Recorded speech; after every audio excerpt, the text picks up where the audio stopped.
세 번째 시간입니다. 지난 주일은 이 비유에 있어서 비유가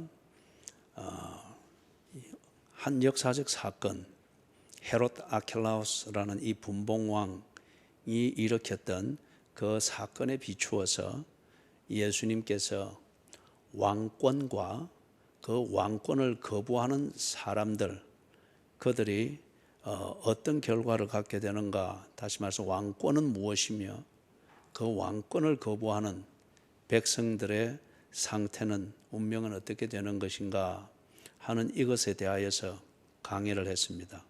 이제 오늘은 이 비유를 사용하시는 예수님의 그 메시지, 이걸 우리가 이제 조명을 하고자 합니다. 예수님께서 비유를 잘 사용을 하셨는데, 이런 비유를 통해서 예수님은 듣는 자들이 꼭 알아야 될 그 진리, 그리고 그 메시지를 전달하는 데 사용하셨습니다. 그래서 비유를 사용한 이야기는 잘 알되, 우리 지난 주일까지 한 그 내용, 이야기는 잘 알되 그 이야기를 통해서 내게 주고자 하는 하나님의 말씀, 내가 꼭 깨달아 내 운명을 고쳐야 되는 그 진리, 이것을 모른다고 하면은 그는 장님입니다. 그래서 오늘은 예수님이 이 비유를 사용하셔서 듣는 우리 각자가 깨달아야 되고, 그 깨달은 진리를 통해서 자신의 운명을 들여다보고 운명을 고쳐야 될 시점을 놓치지 않게 하고자 하는 예수님의, 즉 하나님의 이 말씀, 그 메시지를 좀 자세하게 살펴보고자 합니다. 여기 보면은 주인이 떠나면서 먼저 왕위를 받기 위해서 떠나는 거죠. 먼 길을 가기 때문에 제법 오래 걸립니다. 그래서 없는 동안에도 주인의 살림과 주인의 사업과 주인의 모든 일들을 평상시와 같이 잘 관리를 하고 유지하도록 하기 위해서 10명의 종을 불렀죠. 그리고 10명의 종에게 언화 10머나를 주었다고 합니다. 그럼 이거는 한 명이 한 머나입니다. 한 명이 한 머나 똑같습니다. 10년 차 종이든 20년 차 종이든 아니면은 1년 전에 들어왔던 종이든 아니면 많이 배운 종들 중에는 그리스에서 탁월한 교사를 하고 있던 자들도 노예가 되어서 끌려오면 종이 되는 거죠. 그래서 그런 사람들한테는 자기 집 자식을 가르치는 가정교사의 일을 맡기거나 아니면은 자기 집의 살림을 하는 이 회계의 일을 맡기거나 그러했습니다. 그래서 많이 배운 종이든 많이 배웠던 못 배운 종이든 몸이 건장한 종이든 병이 든 종이든 똑같이 10명에게 똑같이 한 머나씩을 주었습니다. 좀 이게 이 비유를 가지고 우리에게 의미하는, 우리에게 전달하고자 하는 원리는 뭘까요? 하나님께서 모든 사람에게 빈부 귀천을 따지지 않고 남녀노소를 따지지 않고 하나님께서 지금 즉 예수 그리스도께서 그들에게 주신 은혜는 동일하다는 겁니다. 그 은혜의 실체가 무엇이냐? 그것은 복음입니다. 복음, 이것을 지금 이 복음의 주제를 가지고 우리가 누가복음을 계속 강해를 해오고 있거든요. 무엇이 정말 복된 소리냐 하는 겁니다. 무엇이 좋은 소식이냐 하는 겁니다. 죽었던 자도 벌떡 일어나게 만들 정도의 그 좋은 소식이 있지 않습니까? 우울증에서도, 만성 우울증에서도 탁 벗어나게 만드는 그 어떤 한마디의 소식, 이런 게 있지 않습니까? 그 정말 무엇이 진정 우리로 하여금 일어나게 만드는 좋은 소식이냐? 그걸 보고 우리는 복음이라고 합니다. 그래서 예수님께서 이 세상에 오신 것, 그것은 하나님이 너희와 함께하고 있다는 이 실체를 보여주기 위하여 오셨다고 했습니다. 그리고 예수가 하나님의 본성을 가진 것을 보게 해 주셨습니다. 사람들이 상식적으로 생각해도 이거는 하나님이라는 존재가 아니면은 이런 일은 일어날 수가 없다 하는 일들을 예수께서는 아주 일상적으로 그렇게 행하셨거든요. 그리고 그런 데 갇혀 있던, 매여 있던 사람들을 자유케 했습니다. 한마디 말씀으로 병자를 일으킨다. 어슬로도 고칠 수 있지만은 어슬로도 할 수 없는 그런 삶에 사람들의 병이 있지 않습니까? 고치십니다. 그 말씀 한마디로 그냥 간단히 고치시고, 그리고 폭풍이는 바다를 잠잠하라 하니 바다가 잠잠했습니다. 이것은 창조주가 아니면 할 수 없는 일이죠. 그리고 죄를 용서했습니다. 이거는 절대적 법이 아니면 용서할 수 있는 권위가 없습니다. 그렇기 때문에 같은 법원일지라도 같은 헌법에 의해서 또는 형법에 의해서 다루어지는 범죄일지라도 지방법원에서 결정 내린 것, 고등법원에서 뒤집어질 수 있고, 고등법원에서 내린 법이 대법원에서 뒤집어질 수 있습니다. 대법원에서 만든 법이 거기에 또한 정말 옳은가 그런가를 따지기 위해서 헌법재판소에 소원을 해가지고 또 그걸 판결을 합니다. 이게 무슨 말입니까? 나보다 상위에 내가 옳은지 그런지를 판단하는 나보다 높은 그 권위는 있지만 그러나 그게 절대적인 권위가 아니다는 거죠. 그렇기 때문에 내가 죄인인지 아닌지 그게 판단하고 해서 내가 죄인이 되는 것도 아니고, 그게 나를 용서했지만은 다음 정권이 되니까 법이 바뀌어가지고 내가 또 감옥에 들어갑니다. 용서는 누가 하느냐? 법이 하는 것인데 절대적인 법이 있어야 더 이상 여기에 시비가 없습니다. 그런데 예수님께서 용서하시니까 그가 진정한 평안을 누리더라 말이에요. 죄로부터 자유하게 될 때, 죄의식으로부터 자유하게 될 때 우리는 진정한 평화를 누립니다. 경험을 해봤죠. 예수께서 죄 사함을 받았느니라 하니까 사람들이 진정 영혼으로부터 자유함을 누리더라 말이에요. 그분이 절대적인 법이라는 겁니다. 화학 공식을 뛰어넘고 물리학적 공식을 뛰어넘는, 그것으로 도무지 이해할 수 없는 일들을 예수님께서 또한 이루셨죠.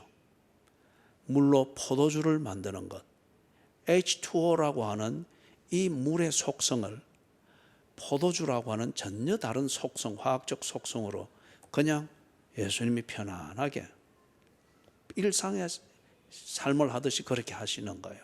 그죠? 이런 것을 보게 하시는 것을 통해서 사람들로 하여금 뭘 생각합니까? 그들이 평상시에 그런 문제에 갇혀서 인생이 뒷꼬이고 할 때에, 야, 신이 있다면은 이런 것에서 나를 구해줄 수 있지 않을까? 상식선에서 본능적으로 신의 존재와 신의 도움을 그들이 구했습니다. 삶이 힘들 때마다.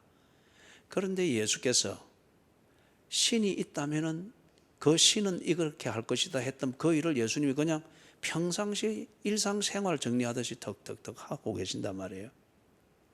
그리고 어느 때에 예수님이 그런 말씀을 했습니다. 보고 있는 자들에게, 내가 이 세상에 온 하나님이라고 합니다. 당신이 바로 그 신이라고 합니다. 그리고 너희들이 본능적으로 갈구하고 찾던 바로 그 신이 너희 가운데 있느니라 보게 하셨습니다. 경험하게 하셨습니다.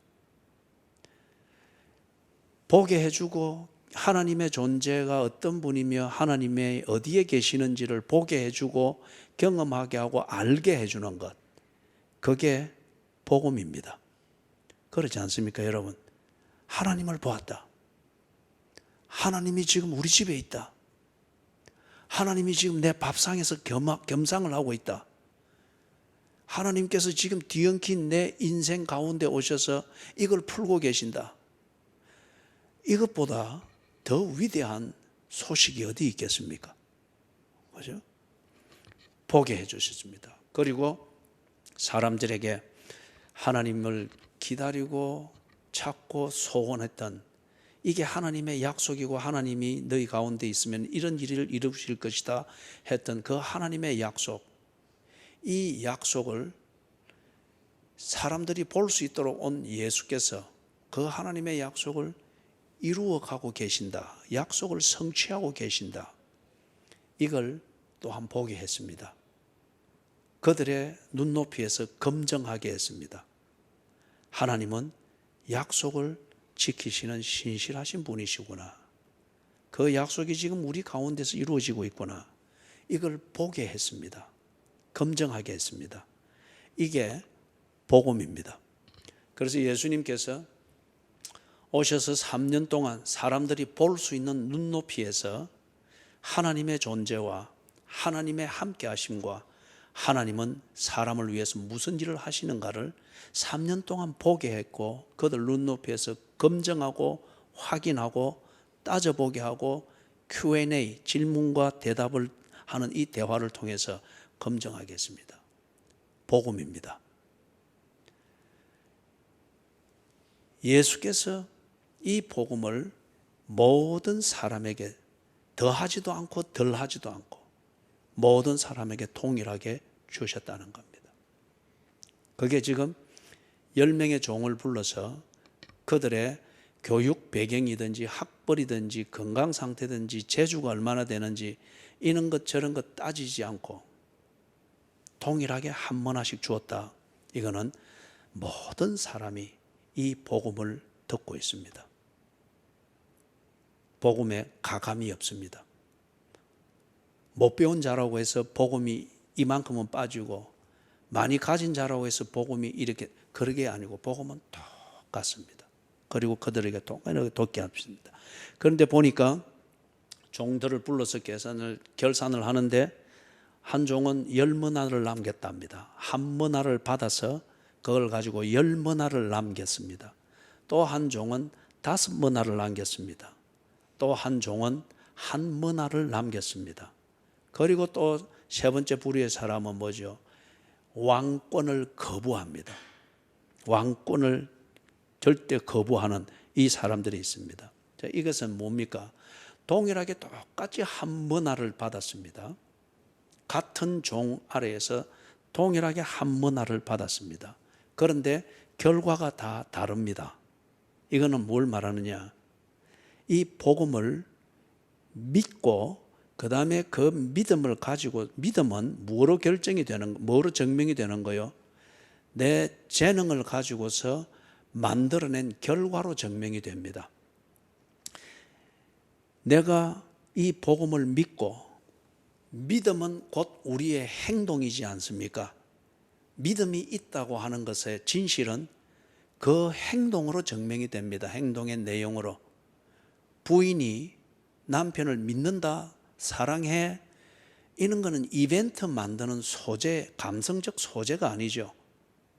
그렇기 때문에 이벤트를 만드는 감성적 그 이벤트에서는 굉장히 서로 감동하고 기분도 좋지만은 그러나 그 이벤트 끝나고 난 뒤에 각자 도생하고 있고 무슨 그런 걸 볼 때에 배신감이 더 큰 거죠. 그거는 믿지 않은 겁니다. 감정적으로 그냥 사랑놀이를 하고 있을 뿐이지 감정적 사랑놀이를 하고 있을 뿐이지 그거는 믿지 않는 거죠. 믿는 것은 진작 누구에게 있습니까?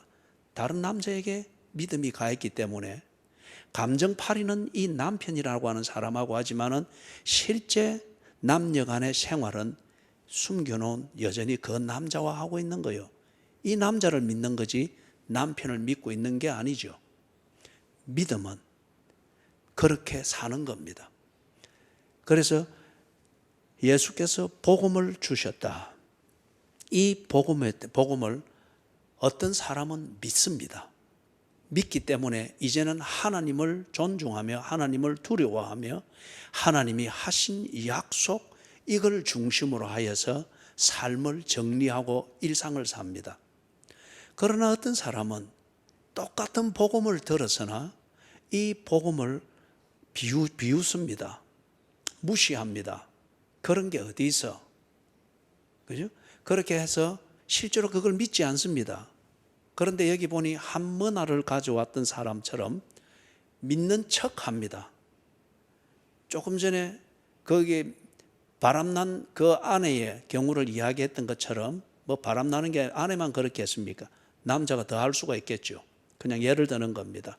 바람난 아내처럼 겉으로 볼 때는 결혼식도 하고 이 남자만을 믿는 것처럼 되어 있습니다.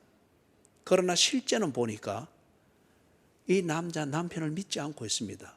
사랑놀이를 위해서 이용하고 있을 뿐이고 그의 좋은 직장을 이용하고 있을 뿐, 실제로 자신이 여자로서의 사는 삶의 재미는 이 남자와 하고 있습니다. 그러면 뭡니까? 이 여자는 아내라고 하는 이 신분으로 철저하게 자기를 속인 겁니다. 그 남편 된 사람을 속인 겁니다.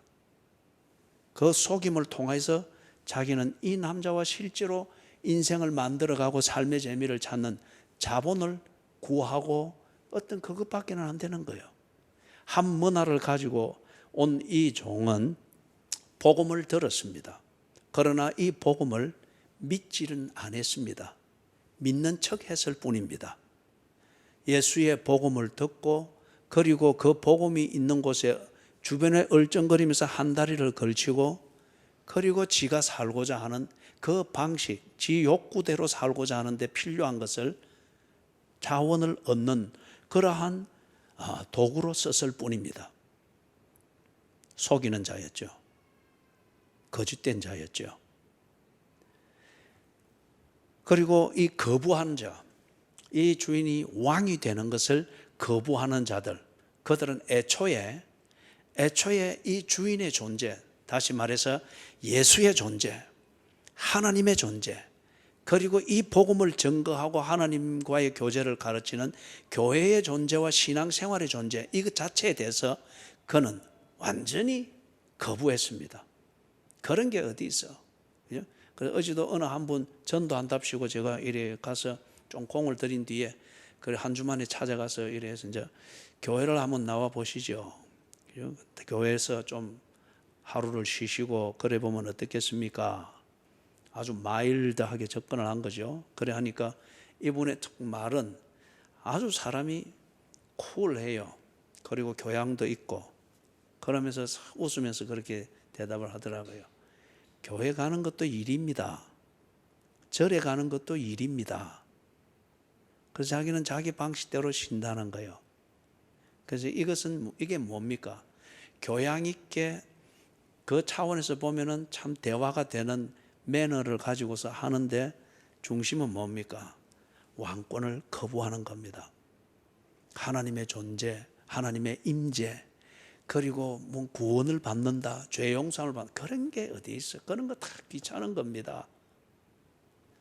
6일 동안 내가 참 힘들게 일했고 일요일 하루 쉬는데 그거 뭐 종교 생활 한다고 나는 그런 거 원치 않습니다. 거부하는 겁니다.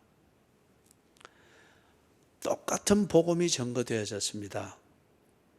그 복음을 듣고 한 사람은 그것을 믿습니다. 그것을 믿기 때문에 그것 중심으로 자신의 삶을 딱 정리를 해서 인생을 딱 정리를 합니다. 다른 한 사람은 믿는 척 합니다.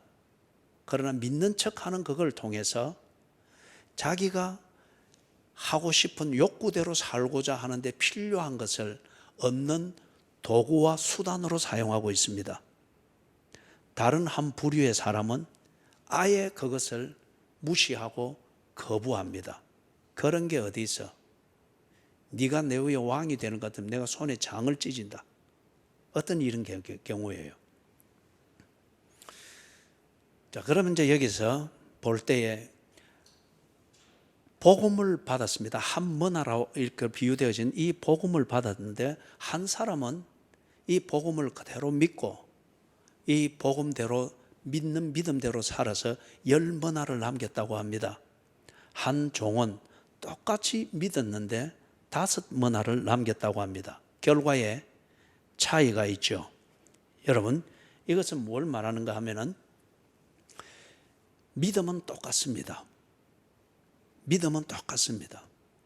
믿음에 있어서 무슨 수준이 높은 차원이 있고 낮은 차원이 있고 그건 아니에요. 하나님을 믿는다, 복음을 믿는다, 그걸 받아들이고 나는 하나님과의 관계 중심으로 산다. 이 믿음은 똑같습니다. 그런데 차이는 뭐가 있느냐? 젠과 삶의 영역의 차이가 있습니다. 저는 예수 그리스도를 믿는 믿음을 가지고 25세 때부터 해서 목회자의 길을 걷고 있습니다. 그리고 지금 저는 목사로 살고 있습니다. 목사로 살고 있는데 똑같은 믿음을 가지고 목사로 살고 있는 이런 분들과 비교를 해볼 때에, 눈에 보이는 결과로 볼 때에 그들은 열문화를 남긴 큰 교회를 목회를 하고 있고 명함도 찍고 다니고 그렇게 합니다. 그런데 저는 언제나 막 사람들, 교인들 이름까지 싹 다 압니다. 그리고 머리 염색한 색깔까지도 다 압니다. 그 다음에 눈웃음, 그 다음에 입술의 움직임, 이것만 봐도 이걸 정도로 알 정도입니다. 이게 제가 사랑이 많아서 그렇게 했습니까? 교인 숫자가 얼마 안 되니까 훤히 알게 되는 겁니다. 예? 그렇다고 사랑이 전혀 없는 것은 아니고. 그러면서 이래 만나면 제가 바깥 좀 연루된 일들을 하고 있으니까 만나면은 이 동료 목사님들이나 선교사들이 굉장히 저를 요즘은 와서 염려를 해줘요. 그리고 참 앉아서 같이 기도를 하면은 참 제가 듣기에 불편합니다. 무슨 기도를 하느냐 하면은 큰 교회를 한번 만들게 해주시고 꼭 은퇴하기 전에 우리 전 목사님의 실력이 온 세계에 드러나게 해주시고, 그래서 큰 교회로 한 번은 자기의 날을 맞이하게 해주십시오. 간절히 기도하는데 저는 아멘을 안 해요. 왜냐하면 저는 지금 제가 갈 길을 가고 있습니다. 제가 할 일을 하고 있습니다. 여러분 보십시오. 우리 교회가 한 2,000명, 3,000명쯤 된다고 치십시다. 그럼 제가 이 선교 지역을 쫓아다닐 수 있겠습니까?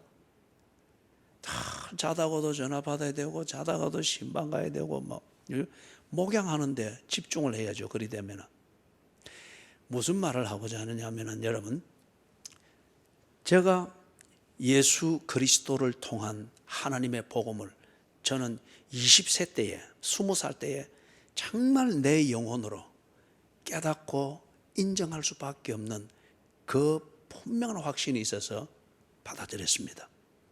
그리고 그 감동 끝에 밤마다 산꼭대기에서 하나님이 꼭 내 눈앞에 있는 것처럼 여기면서 간절히 밤마다 산꼭대기에서 불렀어요. 그래서 그때는 야경꾼이 있었거든요. 밤 12시 되면은 이 통금 잡고 하는 사람, 산꼭대기에서 하도 하나님 하고 불러서 하니까 산 아래 동네에서 저 위에 뭐가 있는 모양이라고 신고를 해가지고 야경꾼 2명이 후레쉬를 들고 그 산꼭대기 밤에 올라왔어요. 그죠? 그럴 정도로 저는 그 초창기에 하나님이 내 눈앞에 있는 것 같고 정말 모든 게 믿어지고 내 삶이 20살 때에 내 삶이 전혀 새롭게 전개되는, 구체적으로 뭔지는 모르지만 하나님을 믿습니다. 예수 그리스도를 통한, 다시 말해서 예수 그리스도가 누구이며 뭘 한가, 성경이지 않습니까? 이걸 읽으면서 그게 그대로 받아들여졌어요. 그리고 이렇게 삽니다. 역시 동료 목사님들도 똑같습니다. 그렇게 자기들이 믿고 그렇게 목회의 인생을 산다고 하니까. 그런데 어떤 분들은 큰 교회를 목양합니다. 어떤 분들은 큰 뭔가 가정이나 이걸 봐도 뭔가 사람들이 우리의 세속의 관점과 자본주의의 관점에서 볼 때 성공했다 일컬어질 만큼 눈에 보이는 게 있습니다. 저는 그런 게 없습니다. 은퇴 적립금도 없습니다. 그래 염려가 물어보더라고요. 은퇴하면 어떻게 합니까? 그래서 나는 뭐 이렇다. 그래 막 걱정을 해주는 거예요. 그죠? 적어도 그 정도를 목회를 했으면 이리 돼야 되지 않느냐 하고 이래. 그런 면으로 보면 나는 내놓을 게 없습니다. 그러나 저는 부끄러운 게 없습니다. 후회가 없습니다. 이렇게 목회한 것에 대해서 저는 후회가 없으며 내가 하고 있는 이 목회의 내용과 내 삶의 내용을 두고 하나님 앞에 기도할 때에 그 자체로 부끄러운 건 없습니다. 가족과 떨어져 사는 이 세월이 16년이지만은 중간에 한 번씩 만나는 것은 딱 있고요.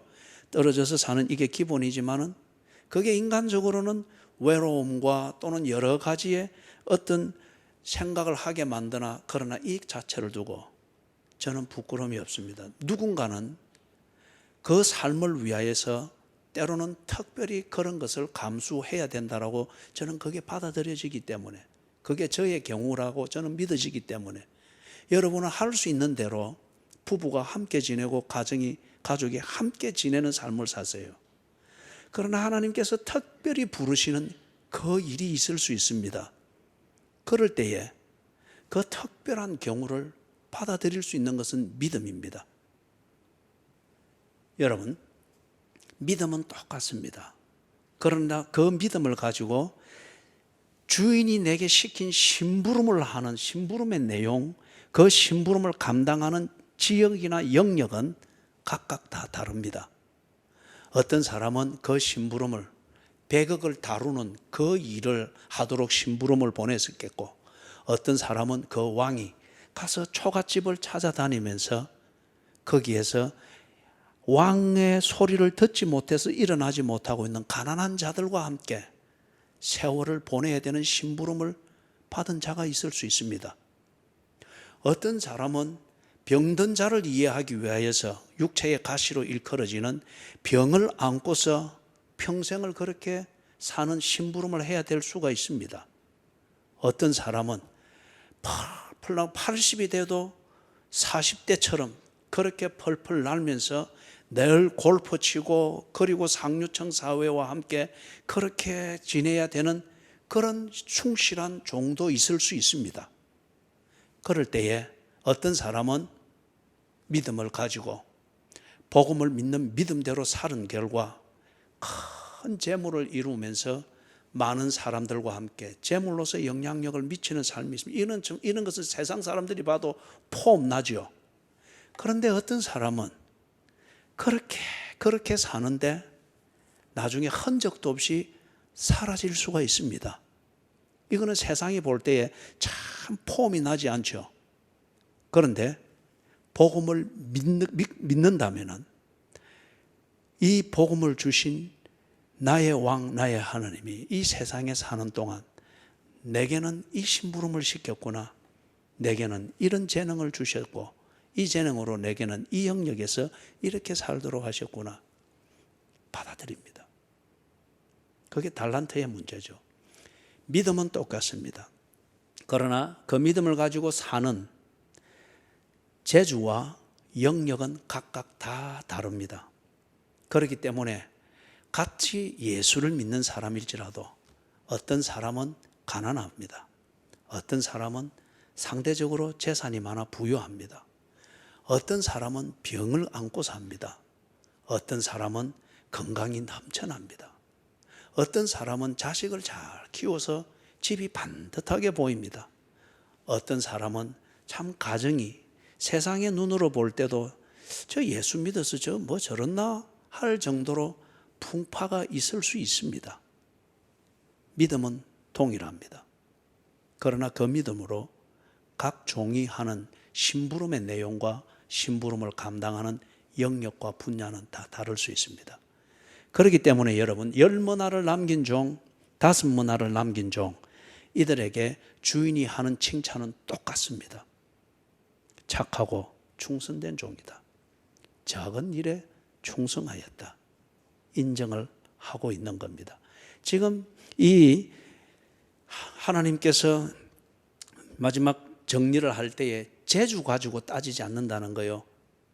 그 다음에 얼마를 남겼느냐, 자본주의적 사고방식과 기준을 가지고서 양을 가지고서 따지지 않는다는 거예요. 복음을 듣고 믿었느냐, 그 믿음대로 살았느냐, 이 충성, 이 진실, 이걸 가지고 산다는 거, 판단한다는 겁니다. 내가 믿음을 가지고 그렇게 살았느냐 하는 그 진실을 증명하는 것은 결과를 가지고 보는 겁니다. 그죠? 5문화를 남겼던 10문화를 남겼던 믿음으로, 복음을 믿는 믿음으로 살았을 때에 그 사람의 인생에 반드시 그리스도인의 삶이라고 할 수 있는 것이 나타날 수밖에 없다는 거예요. 그죠? 예. 그 다음에 한 문화를 가진 종이 덜레덜레 왔습니다. 이것에 대해서 이 비유에서 말하는 논리가 뭔가는 지난 주일날 우리가 자세히 설명했습니다. 앞에서도 말한 것처럼 이 사람을, 이런 종류의 종을 가지고 예수님이 지금 말씀하고자 하는 메시지는 뭐냐? 복음을 이용해 먹는 자들이 너무 많다는 겁니다. 예수 믿는 척 합니다. 교회에 한 다리를 걸쳐 놓았습니다. 그리고 자기 자신이 거룩한 그러한 그리스도인처럼 꾸미는 사람들이 너무 많습니다. 복음을 알기는 많이 압니다. 그러나 문제는 뭐예요? 믿지 않습니다. 복음을 많이 알기 때문에 자기를 꾸미고 가장하고 그리고 사람들이 자기를 믿도록 만드는 그런 성자처럼 자기를 꾸미는 것은 잘 할 수 있습니다. 소위 말해서 기도도 청산유수처럼. 그런데 지도 무슨 말을 하는지는 몰라요.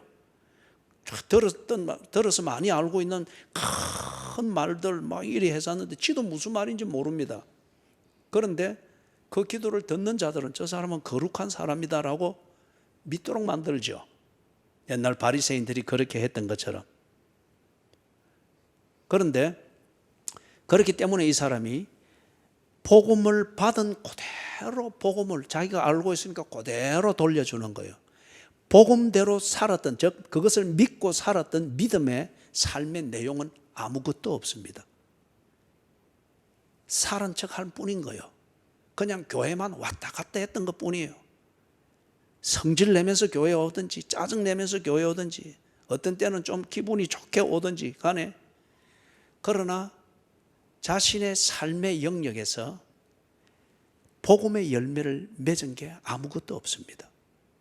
거기에 지금 한 문화를 가지고 왔다는 거예요. 여러분, 성경을 백독했다 뭐 했다 그런 걸로 여러분 그 간판 붙이지 마세요. 성경을 백독했다는 이게 문제가 아니고 복음을 믿는 것이 첫 번째 중요한 문제입니다. 그 다음에 믿었으면은 바람 피우지 말고 믿은 대로 사는 삶의 내용이 있어야 됩니다. 믿은 대로 사는 삶의 내용이 있습니다. 다른 사람들이 보기에 번들어한 그러한 결과를 만들려고 주님 이렇게 해서 주의 영광 드러내게 해주십시오, 그런 고집을 부리지 말고 내게 주신 원하의 왕이신 예수께서 내게 주신 심부름, 이걸 감당하는 데 그냥 집중하는 겁니다. 그게 아골골짝 빈들이면은 거기 가서 심부름 하는 거요. 거기가 헤롯 궁에서 하는 거면은 거기 가서 하는 거요. 그래서 바울이 그랬지 않습니까? 강한 자에게는 강한 자와 같이, 약한 자에게는 약한 자와 같이, 배운 자에게는 배운 자처럼, 못 배운 자에게는 못 배운 자처럼. 이게 뭘 말하는 거예요? 사람 보기에 폼 나는 그런 일을 가지고 하나님의 영광 드러낸다. 그거 당신 욕심이죠. 그걸 위해서 지금 복음을 이용해 먹고 있는 거죠. 정말 복음을 믿는다고 하면은 주께서 부르신 그 심부름, 그걸 알게 해 주십시오. 그리고 그게 내가 할 일이면은 그걸 기꺼이 감당할 수 있게 해 주십시오. 그거죠.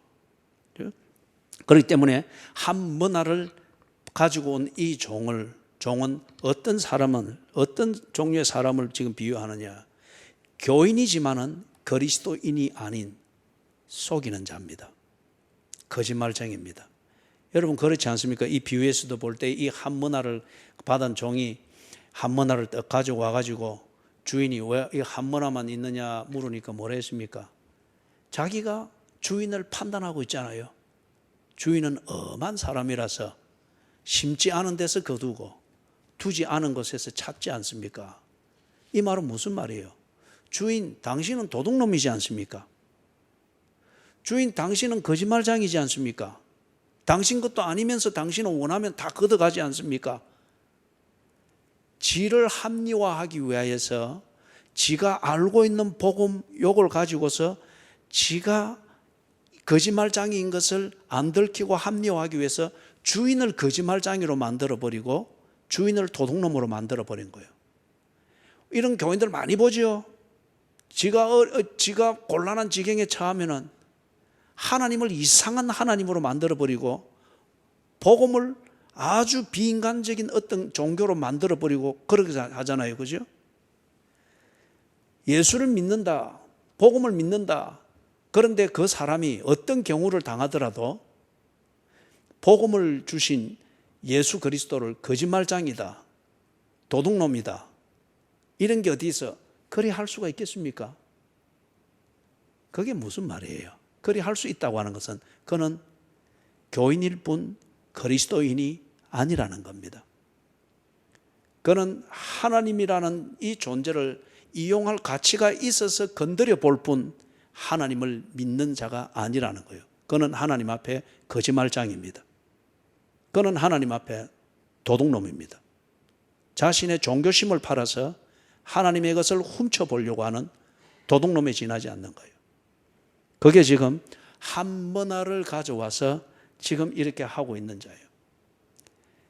혹 여러분 가운데 이런 지경에 있다고 하면은 결단하셔야 됩니다. 그리고 혹 내가 이런 경향과 이런 식의 이 현대 사회의 교회의 분위기에 젖어서 배워 답습하고 있는 것은 아닌가, 자기를 한번 돌아볼 수 있어야 됩니다. 특히 이게 지금 자본주의적으로 발전한 나라에 있는 교회들이 목양하는 일반적인 성향이죠. 고린도후서 13장 5절에 있는 말씀처럼 너희 안에 그리스도가 계신지 너희 자신을 돌아보고 시험하고 확증하라. 만일 너희 안에 그리스도가 없다면 너희는 버리운 자니라. 이게 지금 한문화를 가지고 와가지고 이 지금 주인의 뒤틀어 놓는 이 사람을 가지고 지금 예수께서 말씀하고 계시는 겁니다.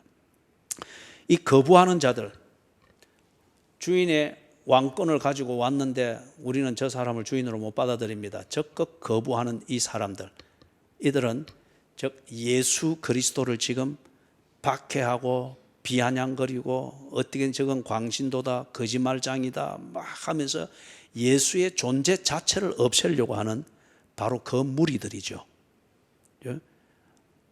이들은 교회 안에 있지는 않습니다. 교회 안에 있는다는 이 자체를 그들은 아주 정의스럽게 여기죠. 그러면서 어떻게든지, 자, 그럼 마지막으로 정리를 해보십시다. 이 주인이 이 세 부류의 사람을 판단하지 않습니까? 한 부류는 믿고 충성되이 그렇게 일을 한 사람입니다.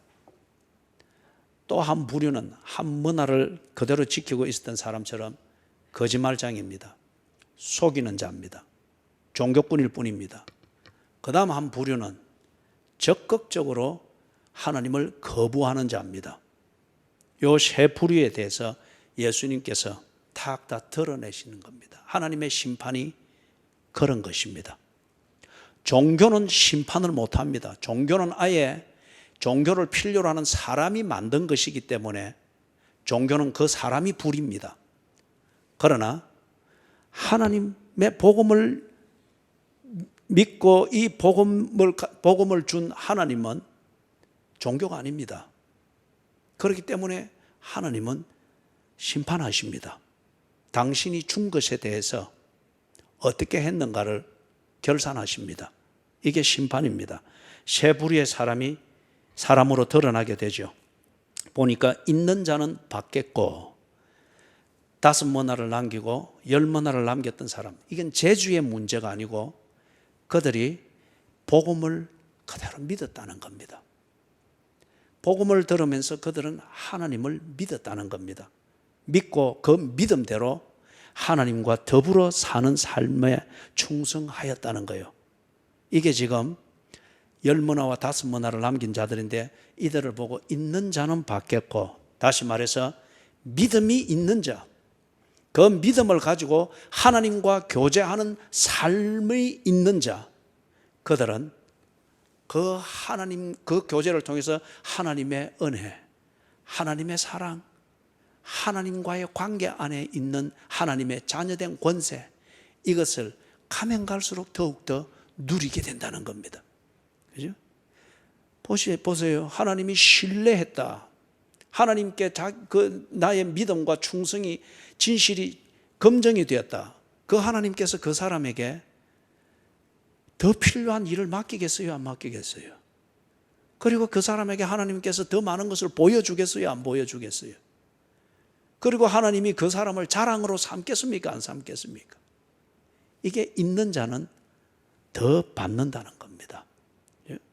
그 다음에 없는 자는 있는 것도 빼앗기리라. 지금 이 한 문화를 가지고서 말재주를 부리고 있던 이 사람에 대한 심판이었죠. 애초에 이 한 문화를 받아서는 한 문화를 그대로 가져와서 지금 자기 변명을 하고 있는 이 사람은 애초에 없는 사람이었습니다. 뭐 재산이 없고 재주가 없는 이 말이 아니고 애초에 하나님에 대해서 관심이 없는 사람이었습니다. 이 사람은 애초에 예수 그리스도의 복음, 예수가 복음을 우리에게 알리기 위해서 때로는 기적이라는 이 방식으로 드러내서 우리로 깜짝 놀라게 해서 뭘 하는지를 주시하도록 만드는 이 방식조차에 대해서도 그는 기적을 보고 놀랄 뿐, 그 기적을 통해서 전해주고 보여주고자 하는 그 내용에 대해서는 관심이 없었습니다. 오늘날 교회에 보면은 많은 교인들이 마지못해 끌려 나오는 사람이 있습니다. 아니면은 뭔가 거래 관계를 위해서 관련된 사람에게 신뢰를 얻기 위해서, 눈도장 찍기 위해서 꾸역꾸역 나오는 사람이 있습니다. 그리고 다 잡니다. 다 자고 시계만 보고 앉아있고, 아니면 밑으로 고개 떨구고 기도하는 척 하면서 핸드폰 가지고서 스마트폰 보고 쇼츠들 보고 있고, 그죠? 이게 뭐 대반사예요, 다반사예요. 그들은 교회 출석을 하고 그 교회에 등록 교인으로서 올라가 있고, 심지어는 집사 직분도 달고는 있으나 그런 껍데기가 있을 뿐 예수에 대한 믿음이 없는 자입니다. 하나님의 자녀된 신분이 없는 자입니다. 내 이름을 믿고 나를 영접하는 자는 하나님의 자녀가 되는 권세를 주셨다고 했죠. 그런 사람은 하나님의 자녀된 권세가 없는 자입니다.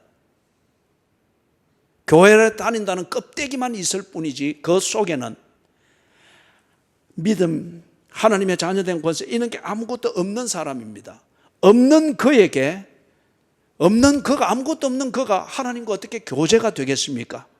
하나님의 은혜를 어떻게 알겠습니까? 그에게는 기도 한 번 한다는 이게 큰 멍해입니다. 아침에 교회 한번 나간다는 이게 정말 꼭 죽음의 도살장으로 끌려가는 것 같습니다. 그렇기 때문에 그에게는 시간이 지나면 지날수록 하나님, 복음, 교회, 이거는 더욱더 피곤할 뿐이지, 종교적인 잔머리만 자꾸 키워져 갈 뿐이지, 예수를 믿는 의미가 뭔지, 하나님을 믿는 의미가 뭔지, 구원이 뭔지, 하나님의 은혜가 뭔지 도무지 모릅니다. 옥토밭이 나무가 무성하게 자라던 그러한 토양이 가면 갈수록 사막이 되어지는 것, 그게 지금 아프리카 대륙이지 않습니까? 지중해를 근접해 있는 그 지역들, 그죠? 로마 제국 시대만 해도 거기에 숲이 지금보다 훨씬 앞쪽까지 있었어요. 갈수록 이게 숲이 죽으면서 사막화가 돼가는 거예요. 지금 여기 가짜들, 거짓말쟁이들, 속이는 자들, 교회는 다닐 뿐, 그러나 지 목적을 위해서 다니고 지 처신을 앞가림을 위해서 다닐 뿐이지 전혀 복음에 대해서 아무것도 없는 자들, 그들은 가면 갈수록 사막화되어가는 토양과 같습니다. 이걸 심판하시는 주께서 드러내시겠다는 겁니다. 그 가면을 벗겨버리겠다는 거예요. 참, 그래서 교회 다니면서 수치스러운 그 일을 당해서 정체가 드러난 교인들이 뉴스거리가 되고 하는 게 얼마나 많습니까? 극단적인 예로서 마지막 한 부류는 거부하는 자입니다. 27절에서 이 비유의 맥락에서 분명하게 말하고 있죠. 그죠? 여러분, 이걸 두고 잔인하다 그렇게 할 게 아니고 왕과 백성의 사이에서 이 비유를 생각하고 그 비유를 통해서 우리에게 주고자 하는 메시지를 생각하시라고요. 첫 시간에 말했던 것처럼 아켈라오 헤롯이 분봉왕이 되어서 돌아왔을 때에 자기의 왕됨을 거부하기 위해서 로마 황제에게 밀사를 보내서 거부하고 막 폭동을 일으키고 했던 이 사람들을 왕권을 가지고 온 아켈라오가 어떻게 처리했습니까? 다 죽였습니다. 다 죽였습니다. 처참하게 죽였어요. 이게 왕권을 가지고 있고 그 왕권을 거부하는 백성들이 그 지역에 거주할 수 없다 하는 것에 대한 그것을 보여주기 위해서 지금 이 비유를 드는 거예요. 그리고 복음을 주신 하나님께서 심판을 하십니다. 심판을 하실 때에 하나님이 어디 있노? 그런 게 어디 있노? 내가 지금 잠시 좀 막 골치 아프니까 가정의 평화를 위해서 나가주는 것이지 내가 그런 거 어디 있노? 웃기지 마라. 하나님께서 그렇게 심판하신다는 겁니다. 지금 여러분 가운데 그런 분이 혹 계시다면 상식선에서 생각하세요. 상식선에서 What if 만약에 우리가 믿고 있는 대로 하나님이 계시다면은 당신이 지금 하나님이 없다 말하고 비아냥거리는 당신을 하나님이 가만두셔야 될 이유가 있습니까? What if? 이거는 파스칼이 자기 친구들에게 논쟁할 때 썼던 논리예요. 당신이 지금 하나님이 없다고 비아냥거리고 뭔가 다른 목적을 위해서 아니면 가정의 화평을 위해서 한 번씩 나와주면서 뭐 거드름을 피우는데 What if? 만약에 하나님이 계시다면 당신 같은 사람을 가만히 두는 것이 정의입니까? 당신을 하나님의 왕권에서 쫓아내는 것이 정의입니까? 이게 천국과 지옥의 개념입니다. 부디 복음을 들을 수 있을 때에 한 번쯤은 정신을 차려서 들리는 복음을 깊이 생각하십시오. 그리고 그 복음이 거부할 이유보다는 인정해야 될 이유가 많을 때에 논리적인 당신이요, 그것을 인정해 보십시오. 그래서 그게 진리이면은 그걸 인정하고 그렇게 살 때에 그 결과가 있을 것입니다. 그래서 여러분, 복음을 믿는 자가 되십시오. 자꾸 재주를 가지고 거드름 피우지 말고 당신의 그 재주로 당신이 이룬 게 뭐가 있습니까? 예? 그리고 그 재주를 가지고 한동안은 설치지만은 뭔가 삶의 터전을 잃어버리고 건강을 잃어버리고 구조조정으로 뭐 직장 쫓겨나 버리게 됐을 때 당신이 그 재주로 여전히 거드름을 피울 수 있습니까? 아니에요. 하나님은 우리의 재주로 판단하는 것이 아니고 하나님을 믿는 신뢰와 그 진실로 판단하십니다. 부디 복음을 들을 수 있을 때에 어리석은 자가 되지 마시고 들리는 복음을 한 번쯤은 집중하여 살펴보십시오. 그래서 착하고 충성된 종이라는 인정과 함께 있는 자가 되어서 더 풍성히 받고 누리는 삶을 살게 되시기를 주의 이름으로 축원합니다. 아멘.